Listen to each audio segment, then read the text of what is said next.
Apoio Essential Care, agora em Santa Catarina. Home Care com conhecimento, ética e respeito. Call Center 99822-7582.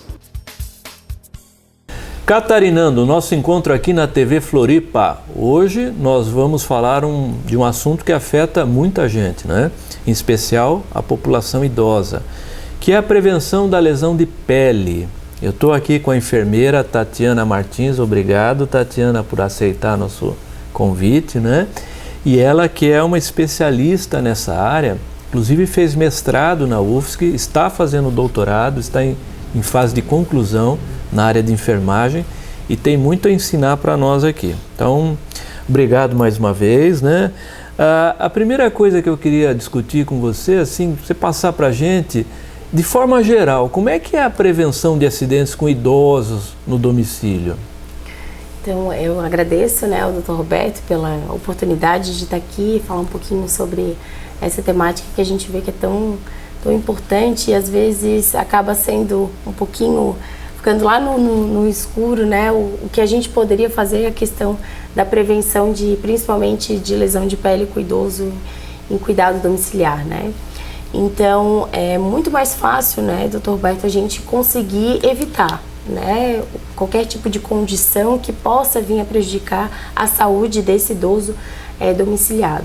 Então, a essência é a gente abordar e passar essas orientações não somente para os profissionais da saúde, né, e sim para a família, para o cuidador, para o acompanhante desse idoso, né. Então, o que a gente poderia ter como recursos e mecanismos que a gente poderia, técnicas também, que a gente poderia evitar, por exemplo, as lesões de pele no idoso. Então, a gente vê muito, assim, os níveis, né, de evidências, pesquisas trazem a questão das lesões por pressão, lesão por fricção, né, que são as lesões que são geradas, às vezes, pela pressão da pele desse idoso, do corpo desse idoso contra uma área específica, a questão do cisalhamento, da fricção da pele desse idoso, às vezes na cama, às vezes na posição que é colocado e condicionado, né, um idoso que é dependente, que é acamado principalmente. Então, são cuidados, às vezes, muitas vezes simples, mas que acabam fazendo a diferença e evitando, né, essas lesões de pele, né, que muitas vezes são muito mais difíceis de tratar. Então, por exemplo, para um idoso acamado, uma das condições básicas que a gente passa e recomenda para as famílias especificamente é a questão do reposicionamento no leito. O quão é importante a gente reposicionar esse idoso no leito, né? Então, não mantê-lo na mesma posição em decúbito dorsal, por exemplo, porque muitas vezes a família acha assim, ó, ele tá ali deitadinho, eu vou colocar a coberta por cima dele, ele parece estar tão bem deitado, né? Às vezes o idoso não consegue gesticular, não consegue falar, muitas vezes não sente dor por falta de sensibilidade naquela região. E aí a gente vai avaliar esse idoso, a gente vai fazer o reposicionamento e ver lá uma lesão iniciando lá em região sacra, né? Que é a região próxima ali, a região anal.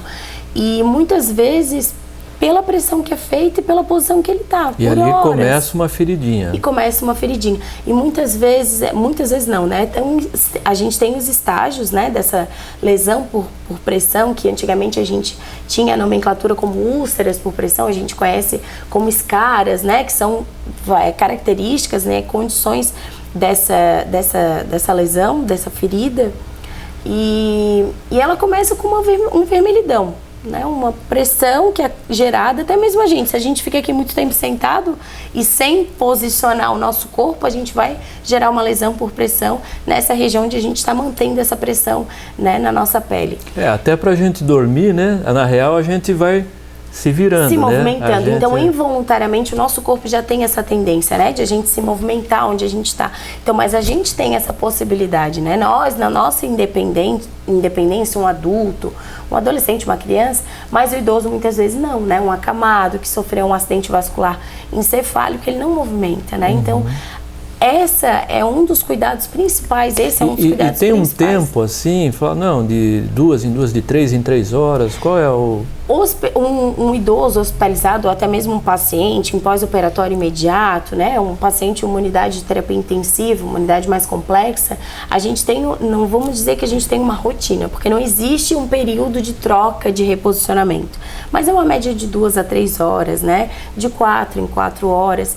A gente passa a gente prescreve, na verdade, esse cuidado para a família se atentar, mas não quer dizer que tem que ser necessariamente de 4 em 4 horas isso a domicílio, mas ela tem que ter uma rotina, uma frequência, né, de manhã, à tarde, à noite, né, fazer esse cuidado e sempre atentar, e não simplesmente o reposicionamento, mas sim também as condições, né, não adianta eu reposicionar, mas manter ali a pressão e realmente no cotovelo, né, então assim, é a questão da proeminência óssea.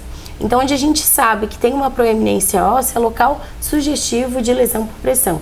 Então, fazer um cuidado também com coxins, que a gente faz adaptação, né, com um rolinho ali de travesseiro, né, para evitar pressionar aquela região. Então, às vezes, o cotovelo, a perna do idoso, uma em contato com a outra, né, o joelho. Até mesmo, doutor Roberto, a gente vê lesão por pressão nessa região aqui, ó, de orelha, que acaba fazendo pressão que a família deixa ele ali, né, nessa posição de lado e acha que não tem problema e acaba muitas vezes fazendo feridas, né, e lesões nessa região. Agora você, antes do programa, a gente estava conversando um pouquinho, né? E você me falava também da importância da hidratação da pele. Como é que funciona isso? A hidratação da pele é fundamental, né? Porque a nossa pele, né, sendo o manto protetor que a gente fala, né, o nosso maior órgão, né, e ela tem várias funções, né? Então a questão da proteção, da regulação da temperatura, né, proteção do nosso mecanismo interno, metabolismo, enfim. Então a gente precisa manter essa hidratação, essa umidade da pele, né? Então nem de mais nem de menos. Então como é que a gente pode fazer para manter a hidratação da pele? Questão da ingesta de líquidos, né? Questão alimentar, a questão de produtos que a gente pode usar para prevenir essas lesões e própria a hidratação. Um creme. Cremes hidratantes, né? Então muitas vezes a gente, não só lá para o idoso, mas para o adulto, né, para o adulto, para a criança, para o adolescente. Será que há realmente a hidratação dessa pele? Será que a gente usa cremes hidratantes como rotina, né, na nossa rotina diária, atividades diárias, enfim, do nosso dia a dia? E não é somente a hidratação, é o tipo de produto que a gente usa. Porque a nossa pele, doutor Roberto, o pH da nossa pele é um pH levemente ácido. É um pH que vai de 4 a 5,75. E muitas vezes os produtos de cremes hidratantes, até mesmo os sabonetes, eles não têm esse pH. Um pH que vai de neutro a básico, né, acima de 7. E aí acaba o quê? Interagindo, competindo com o pH da nossa pele. E aí muitas vezes a gente tendencia o quê? A um ressecamento, né? Essa época do ano, né? Muito frio. Então a hidratação é fundamental. A gente manter a hidratação dessa pele com produtos específicos que a gente tem que usar, que tem que avaliar no rótulo, né, o pH. Então os sabonetes, principalmente sabonetes em barra, ele não tem, os sabonetes em barras, eles não têm um pH ácido. E aí, principalmente para o idoso, é importante e interessante a gente investigar, avaliar, né, a composição desse produto também. Muitos cremes hidratantes, né, a gente tem ali o odor, o perfume, né, o perfume, e a mulher, né, a gente vai muito nisso, vamos o creme mais cheiroso. Mas muitas vezes o creme mais cheiroso não é o mais recomendado. Porque o que mantém esse odor, esse cheiro agradável é o álcool. E aí o álcool para a pele acaba gerando desidrata, um ressecamento na pele. Então muitas vezes não é o perfume, né? Quanto mais perfumado, claro que as empresas de cosméticos, né, tendenciam a isso, mas é olhar a composição do pH, né? A questão da hidratação. Muitos óleos também são essenciais, né? A gente tem o ácido graxo essencial que acaba prevenindo lesões também. Então é o cuidado principalmente com a hidratação da pele, né? Okay. E um aspecto da alimentação também é importante a gente atentar a isso. Isso, a questão da vitamina, né? A ingesta alimentar, então os cuidados, né? Muitas vitaminas e nutrientes que a gente precisa repor. Então, por exemplo, um idoso que tem uma condição clínica de saúde, por exemplo, uma diabetes, né? Uma condição crônica, uma hipertensão. Será que é só o medicamento que a gente tem que atentar? Como é que está a questão alimentar, né? Então, assim, a reposição de cálcio, potássio, né, vitamina C. Então, tudo isso também acaba somando para a gente evitar essas lesões, né? Então, às vezes acaba aquele idoso tendo uma desidratação, não é nem desidratação, e sim desnutrição por falta de algum nutriente, né? Porque às vezes a família, não, quanto mais eu der o arrozinho, feijão, é claro, a comida básica é isso realmente, né? O que a gente fala, a comidinha do brasileiro é o que o nosso corpo precisa. O arroz, o feijão, a carne que tem a proteína, né? A salada, o carboidrato, a nossa composição alimentar tem que ser baseada nisso, né? E muitas vezes a família acaba tendenciando ao que, não, vamos dar aquela bolachinha, né, pro idoso que ele gosta, o cafezinho da tarde com açúcar. Mas em quanto tempo ele está consumindo isso está sendo benéfico ou não para a saúde dele? E aí, então, essa questão das vitaminas é muito importante. Fundamental. O equilíbrio, né?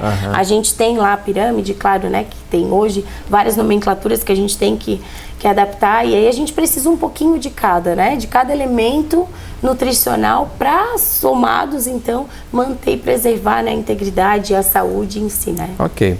Nosso tempo aqui passa rápido, né, Tatiana? E assim, para encerrar, a gente falou do idoso acamado, da prevenção de lesão. E o idoso não acamado, né?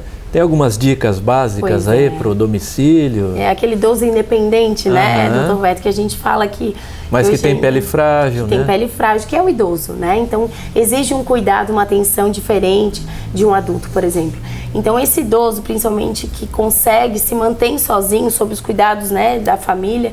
Mas, assim, é importante a gente passar para o familiar e acompanhante, que está sempre, né, atentando a isso, é a estrutura, o ambiente familiar, né? Então, cuidar com a questão dos tapetes, né? Então, o idoso, como ele tem muita dificuldade, às vezes ele apresenta dificuldade na locomoção, tem essas resistências, então um tapete em casa ali pode às vezes tendenciar uma queda, né? E uma queda no idoso é diferente de uma queda do adulto, né?